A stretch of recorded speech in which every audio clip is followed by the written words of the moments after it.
So, the Predator 26 has landed, but should you just go out right away and buy the top tier Elite FT at 280 euros? Should you maybe look at the Pro FT at 160 euros or take a look at the League FT at 100 euros? Well, at the end of the video, my conclusion might actually surprise you a little bit. But in today's video, I'm gonna go over some of the similarities and of course also the differences between the boots to hopefully help you decide which of these you should buy. Let's go. Now, as always, the Predator Elite FT is going to be the star of the show, and it's also where Adidas has spent the most time and money on research and development. And here you get a completely new upper package compared to the Predator 25. Adidas call it Nano Strike Plus, and it consists of a few components. The first one being a thin textile mesh as the base of the upper. The thing is that the mesh here is so thin that you kind of need a thin silicone layer on top of it to protect it against the elements, but also just to give it a little bit of structure and shape. Now, on top of that thin silicone layer, you have this slightly gritty micro texture, these little grip print dots on the toe box, which also you'll find them on the instep as well. And then of course, because it is a Predator Elite, you have the rubber striking elements, which compared to the Predator 25, actually, they've been toned down a little bit. They're not as aggressive in your face in terms of the grip, but since they cover a larger striking, or they cover a larger surface area at least, well, you do get it's a little bit more evenly spread out. They are little islands with these tiny, tiny rubber dots on them. My friend Josh compared them to like the back of a toothbrush head that you use to brush your tongue, and I can see where he's coming from. But it is just a little bit more, I would say, evenly balanced and just less aggressive and obnoxious in terms of the grip. Now, the thing with the Nano Strike Plus upper here, that initially it is a little bit stiffer than the Hypertouch 2.0 that we saw on the Predator 25. You can even you can kind of hear that it's just a little bit more floppy. The good thing is that eventually it will break in, but you just need to have a little bit more patience and show it some love for it to actually soften up a bit. The good thing is that once it does, and combining it with the higher volume in the toe box, it's quite simply higher. There's more space in the toe box. It also means that the Predator 26 Elite fits quite well, I would say, and it is definitely more accommodating and less intensely tight and close around your foot as the Predator 25 was. Now, on the heel here, you have this prime knit color, which you also had on the 25 and 24, which I realize looks nice and sleek and modern, and some people will like it, but it also leaves a little bit of like dead space, empty space here for me, where there is a bit of a gap and some space for my foot to move around in. And because I have a slim heel, I can actually shove a full finger down there, which is probably not what you're looking for if you're like me and you have a slimmer heel. So keep that in mind. Now, what's also new is the outsole here with the power spine, which is essentially a really stiff torsion bar in the midfoot that personally I love. It feels super stable and gives this very comfortable sense of having like this secure base underneath your foot to really transfer power, it's called, into the ground. Stud shape is also new, slightly larger flat surface on the inside to get a bit more traction as you push off, and then a rounded outside to have that smooth rotational pivot movement in the ground. So really nice outsole, whereas the upper and the fit, I think it's going to split opinion really, because it's really nice and thin, the upper, and I do think that with the added volume in the toe, the fit is more democratic, but also the slightly stiffer upper, longer break-in time, might not be everyone's cup of tea. Now, in terms of all the base information on the Elite FT, it's gonna cost 280 euros. The boot weighs in at around 200 grams, and it will of course also come with a regular short tongue and in a laceless version when the regular colorway drops. Now, also Adidas have made a new AG outsole, which is a little bit more rounded with the support studs moved up a little bit under the midfoot. Now, the funny thing to me is that obviously it's great if you play on artificial grass, but if you miss that slightly lower pointier shape of the toe box from the Predator 25, that is what you're gonna get on the AG tooling. It is significantly lower in the toe box than the FG version, which is weird, but again, if you miss it, that's cool. And then there is the Predator Pro FT, which goes for 160 euros. And to Adidas's credit, actually, side by side, it does look Well, quite a lot like the Elite, but there are a couple of pretty important differences here, and one of the main ones is the upper, which Adidas call Nano Strike Pro. Which makes sense because this is the Pro.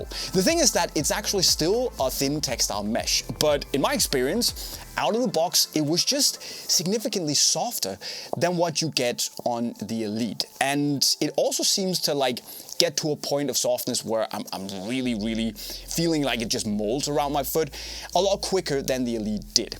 It also doesn't have the same amount of structure and like support to the upper as the Elites do, so that's kind of a personal preference thing. But to me, these are just more easy in terms of this plug and play sensation where you just go, put the boots on, and they mold to the shape of your foot. And also, somehow I feel that the Pros, they have a slightly better balance of the volume in the toe box. They're not as high and square as the Elite is, but feels like it manages to give you the volume, but still maintain that low, sleek, pointy sensation where you're close to the boot without it squeezing your toes. So that's very nice on the Pro as well. Now, of course, Adidas also have a lot of texture on the toe box of the Pro. It's a similar, raised grip print texture as you get on the Elites, but there's just more of it. It's just more gritty on the Pro. You have a similar grip print on the instep as you do on the Elites, but then one of the big changes, of course, is that Adidas have removed all sorts of rubber on the Predator Pro, which means that there is no rubber in sight, and instead in that area you get the same gritty texture that you get on the instep. And that means that it's just not as grippy, it's not as sticky on the ball, and while there's definitely still some tactility to the touch, it's just a little bit more, toned down and, well, gritty rather than grippy. But what Adidas have also changed, to my great pleasure, is that they've actually made a really good stitch and turn heel on the Pro. This traditional shaped heel with a lovely soft suede liner and this really like narrow shape that hugs the foot perfectly. It pinches it in just the right spot up there to really lock it nicely in place, and then it just hugs it in a very cozy way with a cheeky little foam package that just feels this just enough. It's just soft enough. It's not tight, it's not too lazy or, loose, sloppy either. It fits really well. And personally, I like the heel in the Pro a lot more than I do on the Elite. So that's the thing. Of course, the outsole here is also new for the Pro at least, and it's the same as what you get on the Elite, minus of course the shiny coating. So that's a really cool thing. You get the power spine, feels phenomenal. You get the new stud shape, and also more importantly for the Pro, it manages to shave off a lot of weight. So this actually saves around 80 grams compared to the Predator 25 Pro, which is significant. And also actually it means that it's around 3-4 grams lighter than the Predator Elite. 196, 197 grams. It doesn't really matter in the grand scheme of things, but it's nice that the Pro is now also really light. And honestly, this is a good package for 160 euros. And yes, the USP on the Elite is obviously that you get that very sticky grip from the striking elements, but if you can live with a slightly toned down version of that and just get that grippy texture instead, I actually reckon that apart from the elements, I would go for the Pro in most of the other areas for 120 euros less. But then there is the Predator League FT, which will set you back 100 euros with the tongue and 90 euros without. Now here a lot has changed. Some things are kind of similar, but the big difference again lies in the upper. This one is just called Nano Strike, no Pro, no Plus, just Nano Strike. And it's still, ta-da! It's still made with a mesh upper, but it seems to be a little bit more of an open mesh that's also slightly thicker than what you get on the Pros and the Elites. And in general, the hand feel is that it is just also on the slightly stiffer side compared to especially the Pro. Now that of course also makes sense because you have these molded areas here that are a little bit more pronounced than what you get on the Pro and the Elite. And while it adds these slightly more dense, firm areas to when you strike the ball, it will also affect the stiffness and the feel, the ability to like mold to the shape of your foot as easily. What's cool though is that Adidas have also added a lot of micro texture to the League here. It's probably not as micro as what you get on the Pros. It's just a little bit more like crude in the sense that they're just a little bit more. It's a little bit more pronounced again. I do like that it covers basically the full toe bumper of the boot here. And it seems that the further down the price ladder you go, the more of the gritty micro texturing you get. Now again, that's probably to compensate for the fact that you have no rubber elements on the League either. Same like gritty texture as you have on the instep here, but again, there is a lot of texture. There's a lot of that haptic feedback on the ball, which is still pretty cool. So overall, a slightly firmer, stiffer package, but the texture is there and that's nice. And another thing, which is funny on the League, is that the shape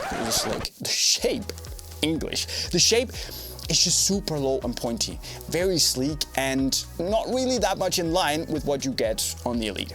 Now the other thing with the League is that the fit is actually a little bit wider in the midfoot compared to the Pro and the Elite. That is because of the outsole, which has also been changed, so it is just a little bit wider to give you that slightly more, easygoing, democratic feel where it feels basically everyone can have a relatively smooth ride.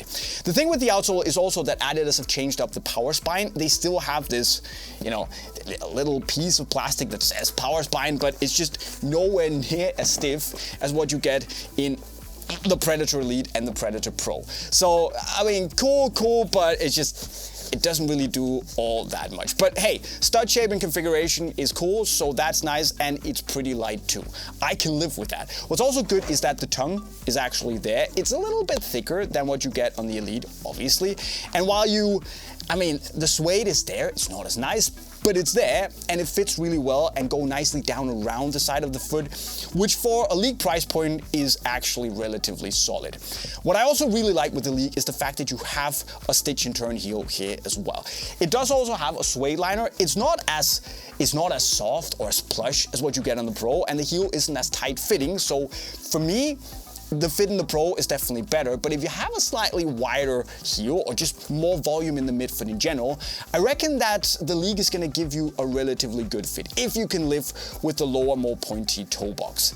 So honestly, at 100 euros, yeah, it's not as light. Yeah, you don't get the same like soft upper and all that stuff, but it does have some of the components that feel and taste like the slightly more expensive versions. And as for an Elite goes, it's definitely serviceable. And that, my friends, is the lineup. The Elite, the Pro, and the Leagues. Which means that we have a little bit of variation. There is a little bit for everyone at the different price points here. Now, I did also promise you the conclusion that might surprise you a little bit of YouTube clickbait for you there. But actually, it's not clickbait because I think that there's something for me in this lineup, what I would wear if I was asked to wear a Predator 26 in my match tomorrow. I would actually go for the Pros. I just think, for 160 euros, 120 euros less than the Elites. The upper is softer. I like the shape of the toe box a little bit more, and the stitch and turn heel is absolutely fantastic. And in my book, I don't really understand why they didn't take this and slap it on the Elite. I mean, this looks faster, but yeah. And in my book, honestly, this is only the rubber Predator elements way from really being able to actually take on the Predator 25 and surpass at least the Predator 24s for me. So it's a really, really good boot. But I'd also really be interested in hearing which of these you would be going for, if any, of course. No. And now my overhead lights died. So I'm just gonna wrap it up. You can buy everything. What is it with me and the lights? Anyway, you can buy them in the link to Unisport right over there. Subscribe to the channel if you haven't done so already. And with those words, I'll be signing off. Cheerio.